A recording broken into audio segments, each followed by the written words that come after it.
Vidéojeux. On vous présente les derniers jeux qu'on a essayés. On commence avec Age of Innovation, qui est un jeu pour 1 à 5 joueurs. Les parties d'environ 40 minutes par joueur pour 14 ans et plus. C'est un jeu de développement assez vaste qui est vraiment intéressant. Dans Age of Innovation, on va avoir chacun un plateau personnel comme ça, avec différents bâtiments. Plus qu'on construit de bâtiments sur le jeu, plus qu'on va débloquer des différents revenus. Il y a plusieurs mécaniques intéressantes. Là, si on regarde juste le plateau personnel, c'est que on a le côté des pouvoirs qui est à toutes les fois qu'on va gagner des pouvoirs, ça va déplacer des pastilles dans les ronds.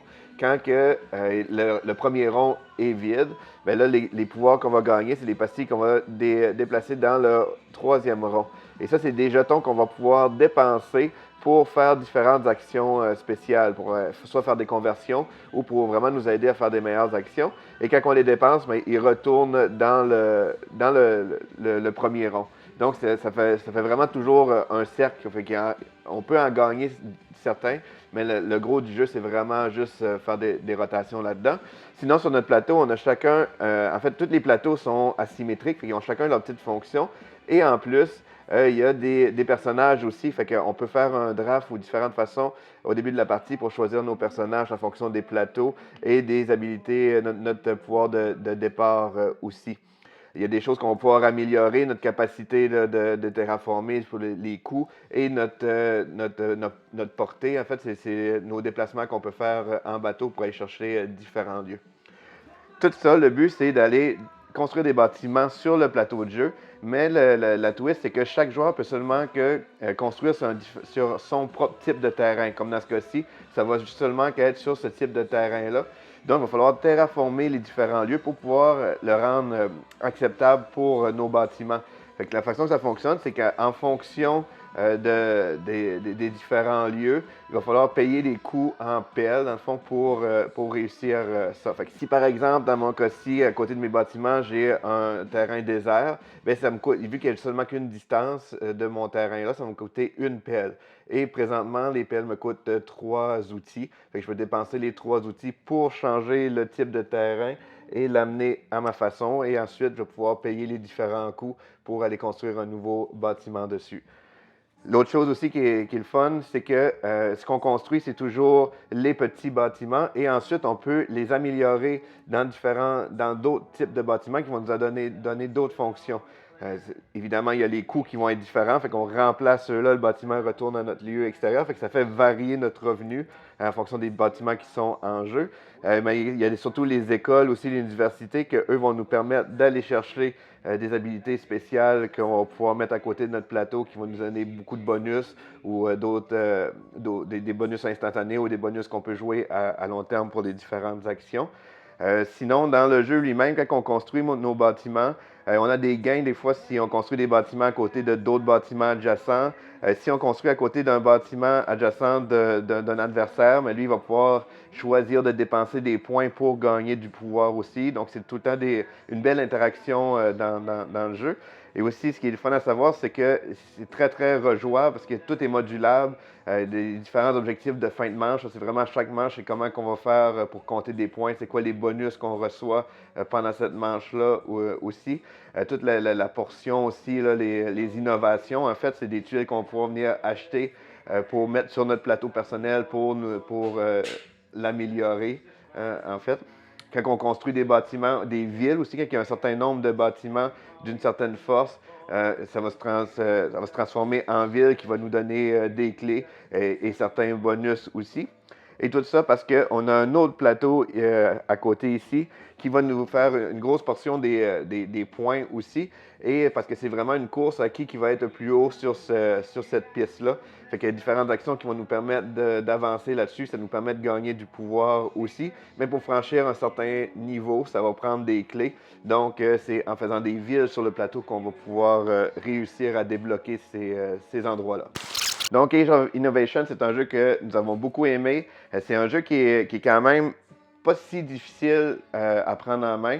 Évidemment, il y a quand même une bonne courbe d'apprentissage, mais c'est un jeu très fluide et surtout vraiment, vraiment beau. Là. Il est le fun, là, plus qu'on développe la ville, mieux que c'est. Le plateau, il est recto-verso aussi, fait que selon le nombre de joueurs, il s'adapte bien. Fait qu'il y a un côté qui est 1 à 3 joueurs, l'autre côté qui est de 3 à 5 joueurs. Il y a un mode solo bien développé aussi. Donc, c'est un très bon jeu là, de développement qui est Age of Innovation. On a aussi essayé Terraforming Mars, le jeu de dés. C'est un jeu pour 1 à 4 joueurs, les parties d'environ 45 minutes pour 14 ans et plus. Ceux qui ne connaissent pas Terraforming Mars, c'est un jeu qu'on développe la planète Mars pour la rendre habitable. C'est un jeu avec plein de combos de cartes qui vont faire différents points, différentes actions. Et là, c'est la version plus simplifiée avec des dés.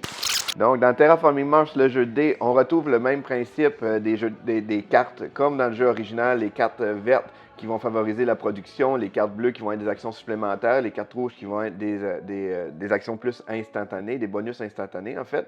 On a un plateau central que tous les joueurs vont pouvoir construire, développer les océans, les forêts et les villes qui vont affecter les paramètres de la planète comme la température, l'oxygène, et les océans. Et dans ce jeu-ci, la partie se termine dès que 2 des 3 paramètres principaux sont atteints.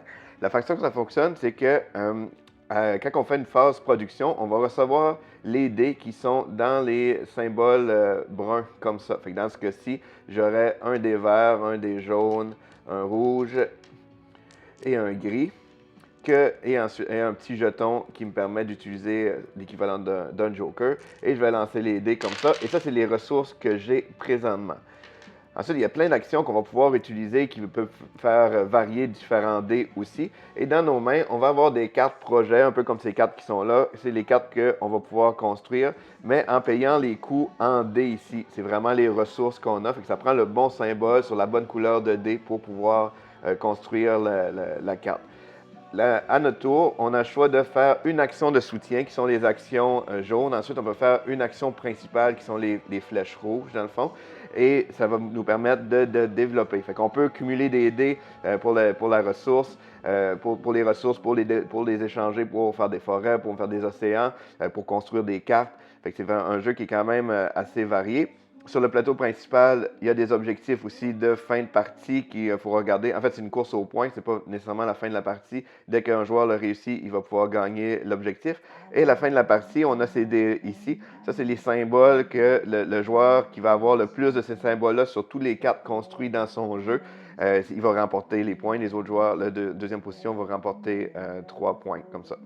Donc, Terraforming Mars, le jeu de dés, c'est un excellent jeu de dés, facile à prendre en main, surtout considérant le jeu de base. Personnellement, le jeu de base, c'est un de mes jeux favoris. J'ai bien aimé cette version-là parce que c'est très simplifié. En fait, c'est le genre de jeu qu'un peu n'importe qui pourrait commencer à apprendre à jouer. Puis ensuite, ça va vraiment plus facile pour embarquer dans le jeu de base standard. Mais c'est très bien, qui est Terraforming Mars, le jeu de dés. Toujours dans la thématique de Terraforming Mars, nous avons essayé Terraforming Mars Expédition Ares. C'est pas un jeu récent, ça fait déjà quelques années qu'il est sorti et on n'y avait pas joué encore. Donc ici, on se rapproche plus du jeu de base, mais avec une mécanique qui se rapproche plus de Race for the Galaxy. C'est un jeu pour 1 à 4 joueurs, 14 ans et plus, et les parties d'environ 60 minutes. Dans Terraforming Mars Ares, on retrouve, c'est vraiment similaire au jeu de base principal. On a chacun un plateau personnel. Dans ce cas-ci, ils sont double épaisseur, fait que c'est vraiment le fun. Côté gauche du plateau, c'est nos productions de ressources. Côté droit, c'est vraiment les ressources qui sont dedans. Comme par exemple, ici, l'équipe Val 10, ceux-là Val 1, j'aurais 12 méga crédits. Ici, j'aurais 8 unités de chaleur. Donc, c'est très similaire au jeu de base dans ce cas-ci. On a le même principe des jeux de cartes aussi, les cartes vertes qui favorisent la production, qu'on représente sur notre plateau ici, les cartes rouges qui se trouvent être des événements instantanés, et les cartes bleues qui vont nous permettre soit des habilités spéciales ou des actions spéciales qu'on va faire en cours de partie. On a encore une fois une énorme pile de cartes toutes différentes.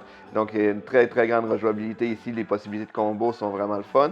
Le plateau central est un peu plus petit. Il n'y aura pas de principe de forêt ou de ville comme qu'il y avait dans le plateau original. Par contre, on a quand même l'O2, l'oxygène qu'on va regarder, la température et les océans. Dès que tous les océans sont placés et que les 3 paramètres sont au maximum, la fin de la partie va être déclenchée. Ce qui différencie vraiment le jeu de l'original, c'est vraiment le principe des actions. Chaque joueur va avoir dans ses mains les actions principales qu'on peut faire. Les actions de développement, ça va être de jouer une carte verte, toujours en payant le coût en or. L'action 2 qui est construction, ça va être de jouer une carte bleue ou rouge, toujours en payant le coût en or des cartes. La carte 3 qui est action, ça va être de réaliser toutes les actions de nos cartes bleues. Fait que toutes les cartes bleues qui ont des flèches dessus, on peut les faire, on peut toutes les réaliser une fois chaque carte. Sinon, on peut partir une production qui va nous permettre de générer des nouvelles ressources ou faire des recherches pour piocher des cartes. Fait que le fonctionnement du jeu, c'est que chaque joueur va choisir secrètement une carte, tout le monde en même temps, de l'action qu'il aimerait faire comme ça. Tous les joueurs choisissent en même temps et on les dévoile. Chaque phase que les joueurs vont avoir choisi, on va les représenter par ces cartons ici. Fait que si par exemple, il y a un joueur qui a fait de l'action construction et les deux autres joueurs ont fait de l'action de production, fait que c'est les seules phases qu'on va faire dans le fond dans la partie. C'est les deux seules phases qu'on va faire et tous les joueurs vont les réaliser. Fait qu'on les fait dans l'ordre. Fait que là, dans ce cas-ci, on ferait tout le monde l'action 2. Fait que tous les joueurs pourraient choisir de construire une carte.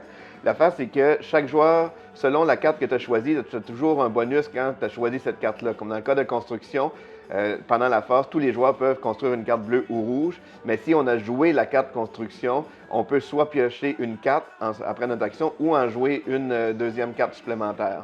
Fait que chaque action a son petit bonus, comme par exemple dans la phase production, on gagne de l'argent supplémentaire. Et le jeu va se dérouler comme ça jusqu'à temps que les 3 paramètres arrivent au maximum. Et c'est le joueur qui va faire le plus de points qui remporte la partie.